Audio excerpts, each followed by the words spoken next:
Hi అండి. ఈ రోజు నేను సిర్రాకు తోటి కూర చేస్తున్నానండి. ఇది సిర్రాకు అండి. ఇది 2 టమాటాలండి, 2 ఉల్లిపాయలు, 5 పచ్చిమిరపకాయలు. ఈ తరిగేసిన తర్వాత ఈ కూర ఎలా చేయాలో, సిర్రాకుని కూర ఎలా చేయాలో చూపెడతాను. పాన్ పెట్టానండి, ఆయిల్ వేస్తున్నాను. 2 గరిటెలు వేసానండి ఆయిల్.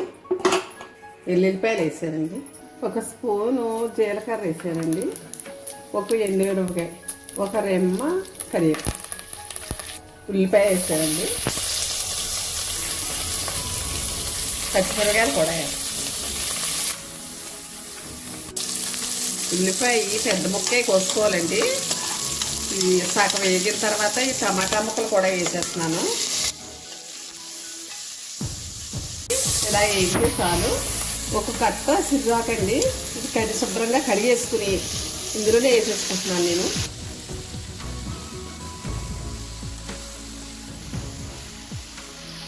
చిటికెడు పసుపు వేస్తున్నాను అండి. ఇదండి 1 అర స్పూను కారం అండి, 1 స్పూను ఉప్పు వేసానండి.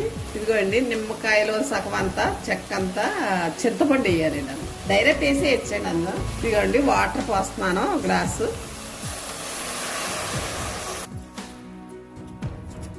మూత పెట్టేసుకుంటే అండి ఉడికిపోయిందండి కూర. ఈ నీళ్లు కొంచెం ఎగిరే వరకు ఉంచుకునండి, దించేసుకుంటామండి. అయిపోయినట్టండి కూర. ఇదిగోండి రెడీ అయిపోయింది సిర్రాకు కూర.